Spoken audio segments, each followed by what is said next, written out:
अस्सलाम वालेकुम नाजरीन, मैं हूं अदनान और आप देख रहे हैं 98 पॉलिटिकल चैनल। नाजरीन, उम्मीद करता हूं आप तमाम दोस्त खैरियत से होंगे और आप तमाम दोस्तों की खैरियत जो है वो मैं मतलूब चाहता हूं। लेकिन तमाम आने वाले नए दोस्तों से एक गुजारिश है कि हमारे इस चैनल को सब्सक्राइब करें और इसकी आइकन जो बेल है उसके ऊपर जो है वो क्लिक कर दें ताकि हमारी नई आने वाली वीडियोस जो हैं वो आप तक बआसानी पहुंचती रहें। नाजरीन, बड़े दुखी दिल के साथ ये वीडियो कर रहा हूँ कि आखिर पाकिस्तान को किसकी नज़र लग गई। देखें, जो इस वक्त के मौजूदा सूरत हाल है पाकिस्तान की और जिस तरह के पाकिस्तान के हालात जा रहे हैं, ये पाकिस्तान के जो दो लख्त होने का वक़्त था, जिस वक्त बांग्लादेश जो है वो पाकिस्तान से जो है वो मशरक़ी पाकिस्तान अलहदा होकर नया मुल्क बन गया, तो तब भी इस तरह के हालात थे। तब भी उस वक़्त के जो डिक्टेटर्स थे उन्होंने मुजीबुर रहमान के साथ जो कुछ किया और उसके बाद जिस तरह से मशरक़ी और मगरबी पाकिस्तान को जो है वो तकसीम किया गया जिस तरीके के साथ, तो मैं आपको याद कराता चलूँ, अगर आप किसी बड़ों से ये बात पूछें तो वो आपको बताएंगे कि उस वक़्त भी जो है वो अपने हमसायों के साथ जो है वो तल्लुकात जो है वो ख़राब कर दिए गए थे और इस हद तक पाकिस्तान के हमसायों के साथ तल्लुकात ख़राब हो चुके थे। और उसके बाद मशरक़ी और मगरबी पाकिस्तान के अंदर एक ऐसी तफरीक की जो है वो वबा फैलाई गई जिसकी वजह से जो है वो पाकिस्तान जो है वो दो लख्त हो गया और पाकिस्तान की तारीख का सबसे बड़ा सानहा जिसे कहा जाता है वो सकूत डाका कहा जाता है। तो अगर आते हैं आज की तरफ कि पाकिस्तान के आज के क्या हालात हैं, तो इसके लिए आप ये एक वीडियो मुलाजा फरमाएं। पाकिस्तान और ईरान के ताल्लुकात माजी में उतार चढ़ाव का शिकार रहे हैं। ईरान की तरफ से यह इल्जाम लगाया जाता रहा है कि पाकिस्तान की सरहद में मौजूद दहशतगर्द ईरान में दहशतगर्दी में मुलविस है। पाकिस्तान हमें देखना चाहिए, न्यूयॉर्क टाइम्स से बात करते हुए वजीर आजम इमरान खान ने तकरीबन 2 हफ्ते पहले ये तस्लीम किया कि कई जो गिरोह जिनका इल्ज़ाम पाकिस्तान पर लगता है हिंदुस्तान की तरफ से, वो भी जो है पाकिस्तान ने जो है उनकी बुनियादें डाली थी। और अब जो ईरान में जाके उन्होंने फरमाया कि कुछ ग्रुप्स हैं पाकिस्तान में जो ईरान पर हमला करते रहे, तो ये एक हैरान कुन किस्म की आप समझ लें इंकशाफात हैं जो वो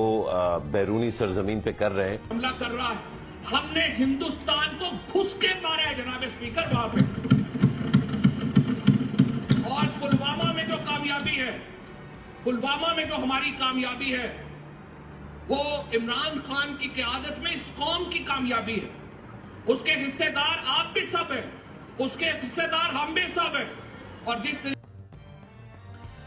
तो जनाब, इस वीडियो में आपने देखा कि हमारे मुल्क के ऊपर ये नाफज किए गए सिलेक्टेड प्राइम मिनिस्टर ने किस तरीके से जो है वो ईरान में जाकर जो है वो इस तरह के बयानात दागे कि पाकिस्तान का जो चेहरा है वो पूरी दुनिया के अंदर दहशतगर्दी का चेहरा जो है उसको एक किस्म का जो है वो बताया गया। और उसके बाद आपने देखा कि जब 2018 मई के अंदर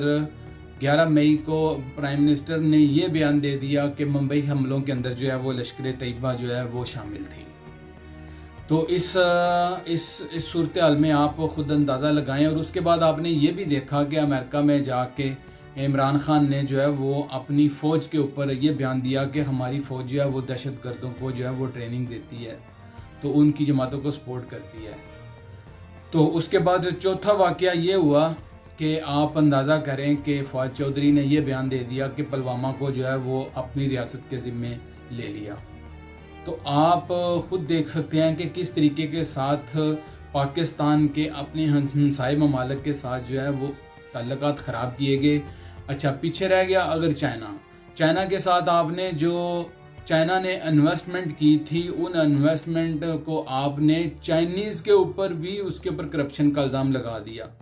और जो अपने लोगों के ऊपर करप्शन का इल्ज़ाम होता है वो तो एक अलग चीज़ होती है, वो अपनी अदालतों के अंदर जो है आप क्लियर कर सकते हैं। सियासी जमातें जो हैं वो एक दूसरे के ऊपर इल्ज़ाम लगाती रहती हैं। बात यह है कि नाज़रीन, जब हदूद से हद से जो है वो आपकी बाउंड्री लाइन जो है उससे बात क्रॉस करके दूसरी रियासत में चली जाती है तो फिर वो आपके लिए सबसे बड़े मसले का जो है वो बायस बनती है। तो आपने देखा कि हमारे प्राइम मिनिस्टर ने जो है वो चाइना के ऊपर भी करप्शन के इल्ज़ाम लगा दिए और फिर वहाँ की अदालतों ने क्लियर करके अपने लोगों को क्लियर किया कि भाई इसमें किसी किस्म की सीपैक में कोई करप्शन नहीं हुई। तो किस तरीके के साथ हमारी इस सिलेक्टेड गवर्नमेंट ने जो है वो सीपैक को भी रोक के रख दिया है और पाकिस्तान के चाइना के साथ इस वक्त सफारती ताल्लुकात ख़त्म हो चुके हैं। लेकिन इंडिया और ईरान के साथ पाकिस्तान के सफारती ताल्लुकात जो हैं वो एक महाजराई का शिकार हैं। तो आप देखिए, हमसाये अफगानिस्तान से पाकिस्तान के आज तक अपने हालात संभल ही नहीं सके। वहाँ पे पाकिस्तान का अजीबोगरीब सूरत हाल है कि पाकिस्तान वहाँ, ये तो अफगानिस्तान की एक अपनी वजह भी है कि वहाँ पे आज तक कोई भी हुकूमत जो है वो एक ठहर के काम नहीं कर सकी और वो हमेशा दहशत गर्दी का शिकार है पूरी दुनिया के अंदर। इसी तरह वो पाकिस्तान के अंदर भी वो चीज़ें आ पहुँचती हैं और पाकिस्तान भी उस चीज़ का शिकार होता है। लेकिन पाकिस्तान की बहादुर कौम ने जो है वो गुज़श्ता जो नवाज शरीफ का दौर था उसके अंदर बेहतरीन हिकमत अमली इख्तियार करके जो है वो पाकिस्तान की फ़ौज ने जो है वो दहशत गर्दी के ऊपर जो है वो कंट्रोल किया। हालांकि बेशक वो दहशत गर्दी जो थी वो पुराने डिक्टेटर्स थे उनका लाया हुआ तोहफा था, लेकिन फिर भी एक अच्छी हिकमत अमली करके एक अच्छी पॉलिसीज़ जो है वो इख्तियार करके जो है पाकिस्तान में दहशत गर्दी को जो है वो कंट्रोल किया गया और उसके बाद पाकिस्तान के हालात जो हैं वो ईरान और इंडिया के साथ जो है वो बेहतर किए गए और कशीदगी को ख़त्म किया गया। तो जनाब, अब उसके बाद आप अंदाज़ा करें जिस वक्त ये सिलेक्टेड हुकूमत लाई गई, मैं पहले भी अपनी वीडियोस में जिक्र कर चुका हूँ कि पाकिस्तान की जो पॉलिसीज़ थी उनको डाइवर्ट किया गया, चाइना से डाइवर्ट करके अमेरिका की तरफ ले जाया गया, पाकिस्तान को फिर IMF के शिकंजे के अंदर धकेल दिया गया और जिस तरीके के साथ पाकिस्तान की इकानमी के साथ एक खिलवाड़ किया गया उसकी जो है वो मुंह बोलता सबूत जो है वो आपके सामने है कि पाकिस्तान में इस वक्त किस तरह की जो है वो महंगाई जो है वो अरूज के ऊपर है और लोग किस तरह जिल्लत की ज़िंदगी बसर करना शुरू हो गए हैं। और अब तो लोग सड़कों पर निकल के कहते हैं कि खुदा के लिए हाथ जोड़ते हैं, मियाँ नवाज शरीफ साहब आप आ जाएं, हमारे हुक्मरान आप आके बने और हमें जो है वही हालात दे दें जो आज 2014 से 2017 तक के थे। तो कहने का मकसद ये है कि दोस्तों इस काम के बाद जो है वो पाकिस्तान के इस वक्त सफारती ताल्लुकात जो हैं वो पूरी दुनिया में ख़राब हो चुके हैं। किसी किस्म का कोई सफारती लिंक जो है वो पाकिस्तान का नहीं है और आपने देखा कि पाकिस्तान के अपने इदारे जो हैं वो एक दूसरे के साथ किसी किस्म की कोऑर्डिनेशन नहीं कर रहे और पाकिस्तान का निज़ाम जो है वो उसको मफलूज कर दिया गया इस तरीके के साथ और कि पाकिस्तान के इदारे जो हैं वो एक किस्म के स्ट्रक होकर रह गए हैं, किसी किस्म का कोई काम नहीं कर रहे। आप दफ्तरी काम कोई किसी इदारे में लेके जाएं तो आपका वो काम जो है 1 साल तक आपको इंतज़ार करना पड़ेगा लेकिन आपका काम नहीं होगा। तो जनाब, अब बात यह है कि असल बात करने का मुद्दा ये है कि पाकिस्तान इस वक्त 2 किस्म के रास्तों के ऊपर जो है वो चल चुका है। एक रास्ता वो है कि जो इस हुकूमत ने अपनाया है और आज आपने देखा कि किस तरीके के साथ मियाँ शहबाज शरीफ को जो है वो एक बख्तरबंद गाड़ी के अंदर लाया गया और उसके बाद किस तरीके के साथ वहाँ पे मीडिया के साथ बुरा सलूक किया गया और वहाँ के रिपोर्टर्स जो है उनके मुंह बंद किए गए और उनको धक्के दे के बाहर निकाला गया एहतसाब अदालत से और किस तरीके के साथ जो है वो मीडिया की भी तजलील की गई कि किसी तरीके से मियाँ शहबाज शरीफ साहब की कोई बात भी जो है वो मीडिया तक ना चल पाए। तो आपने देखा कि किस तरीके से जो है ये गवर्नमेंट जो है इसने पहले स्टेप के अंदर अपने हमसाये ममालिकों के साथ तल्लुकात ख़राब किए और अब उसके बाद दूसरे स्टेप में इन्होंने अपने इदारों को मफलूज कर दिया और तीसरा स्टेप इन्होंने क्या लिया है कि पाकिस्तान की जो है वो सबसे बड़ी जो अपोजिशन जो पार्टी है पाकिस्तान की, जो वोट के लिहाज से पाकिस्तान की सबसे बड़ी पार्टी है जिसको 2.25 करोड़ वोट लोगों ने दिए और 2.25 करोड़ लोगों का मतलब है कि वहां पे तकरीबन कुछ नहीं तो 7.5-8 लाख करोड़ जो लोग हैं उनकी एफिलिएशन जो है इस पार्टी के साथ मौजूद है और उनके जो लीडरान है उनको जो है वो इन्होंने दहशतगर्द कहना शुरू कर दिया और इसके बाद इन्होंने जो है वो जो मुख्तलिफ किस्म के फतवे लगाने शुरू कर दिए, जिसमें सबसे बड़ा फतवा इस गवर्नमेंट का यह है कि इनको जो है वो जो अग्यार गैर के आगे इस तरह फेंक दिया है कि ये पाकिस्तान के जो है ये जो सख्त दुश्मन है किसी किस्म के, जिस तरीके से इनको पोर्ट्रेट किया गया और इस हद तक कर दिया गया कि अभी देखें कि हालिया दौर में ये जो वाकया हुआ है पाकिस्तान की तारीख में कभी ऐसा कोई वाकया नहीं हुआ कि इन्होंने अयाज सादक के जो हैं वो पोस्टर लगा दिए हैं गद्दार के, और उसको गद्दार कहना और उसके साथ मोदी की तस्वीरें लगा दी हैं, जो कि पाकिस्तान की रियासत के अंदर किसी की तस्वीर लगना जो है ये बहुत बड़ा गैर आईनी काम है और गैर कानूनी काम है। इस गवर्नमेंट ने अपनी जो गंदी सोच है उसके तई इसने ये काम सारे किए हैं। और आप देखें किस तरीके से जो है वो अपोजिशन की हर्जासराई की जा रही है। बात ये आपसे करना चाहता हूं नाजरीन, जो बात बहुत ही जरूरी बात करने जा रहा हूं, पाकिस्तान दो रास्तों के ऊपर चल पड़ा है। एक रास्ता ये है कि पाकिस्तान जो है वो टूट जाएगा, अल्लाह माफ करे, पाकिस्तान जो है वो टूट जाएगा, पाकिस्तान को तोड़ने की साजिश की जा रही है। और दूसरा, पाकिस्तान के अंदर जो है वो पाकिस्तान में खाना जंगी करने की कोशिश की जा रही है। और इस हुकूमत का जो है वो कोशिश है कि पाकिस्तान के अंदर जो है वो खाना जंगी हो जाए। और उस मैं आपको बात बताऊं कि अभी इस वीडियो में आप मुलाजा फरमाएं कि ये राना जो राना साहब हैं ये क्या कह रहे हैं। ये साजिश कर रहा है इस वक्त वज़ीर आज़म, ये साजिश कर रही है इस वक्त कैबिनेट के अदारों को अपोजिशन के साथ या आवाम के साथ जो है वो मुतसादम किया जाए। और अगर खुदा ना खास्ता ऐसा होता है तो इसका इर्रेपेरेबल लॉस होगा और इससे जो है वो मुल्क अफरा तफरी और अनारकी का शिकार होगा। ये सिर्फ अपने घटिया इक़्तिदार और घटिया इंतकाम की आग को बुझाने के लिए ये इतना घनौना और इतना जो है ये ख़तरनाक जो है वो खेल खेल रहे हैं। मियां नवाज़ शरीफ जो हमारी पार्टी के कायद हैं, उनकी राय, उनकी पॉलिसी स्टेटमेंट जो है वही पार्टी की राय है, उसी के साथ पार्टी की लीडरशिप भी और आवाम वोटर सब जो है वो मुत्तफ़िक़ हैं। तो नाजरीन, आपने ये वीडियो मुलाजा फरमाई राना सनाउल्लाह साहब की कि किस तरीके से जो है वो राना सनाउल्लाह ने मुतनब्बे किया इस गवर्नमेंट को कि ये किस तरह की हरकत कर रही हैं और इससे आने वाला वक्त जो है वो किस तरह का हो सकता है। अगर पाकिस्तानी कौम इस वक्त जो है वो शऊर से काम ले और आप इस चीज को समझे कि भाई 3 वक्त का प्राइम मिनिस्टर और उसके नीचे जो है वो 26 लोगों की कबीना और उसके नीचे जो है वो 2.5 करोड़ लोगों का वोट था और आप उनको जो है वो आप गद्दार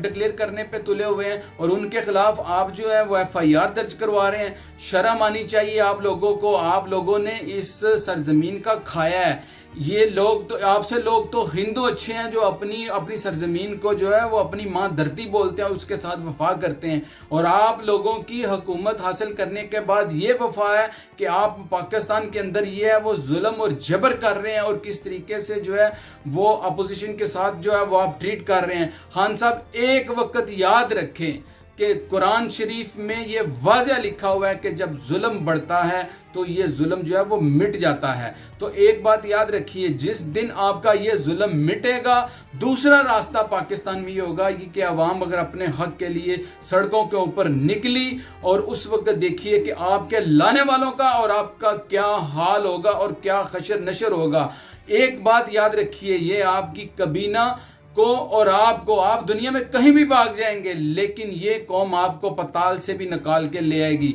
और आपका आने वाला जो वक्त है खान साहब, आपका अडयाला जेल होगा। और एक बात याद रखिए, मियां मोहम्मद नवाज शरीफ को तो 22 मिनट की आपने कॉल नहीं थी करने दी, आपको 2 मिनट के लिए भी जो है वो टेलीफोन नहीं दिया जाएगा। और ये वक्त दूर नहीं है, ये वक्त याद रखिए अनकरीब जिस तरह के मामलात में आपने इस रियासत को और इस मुल्क को धकेल दिया है और आप कोशिश कर रहे हैं कि किसी तरीके से अवाम और फौज की जो है वो आपस में जंग हो, किसी तरीके से अवाम और फौज जो है वो आपस में टकराए और पाकिस्तान में खाना जंगी और सिविल वार शुरू हो और ये मुल्क टूट जाए और आपके जो अग्यार के जो मकसद हैं वो पूरे हों। मैं आप तमाम दोस्तों को यह बताना चाहता हूं कि जिस वक्त इमरान खान वजीर आजम बना था तो आप लोगों ने देखा होगा कि इमरान खान की जमाइमा का क्या बयान आया था। उसने एक बयान दिया था, खान साहब अपना वादा याद रखिए, और उसके बाद आपने इन मर्जियों की जो है वो तमाम वीडियोस जो है वो आप देख चुके हैं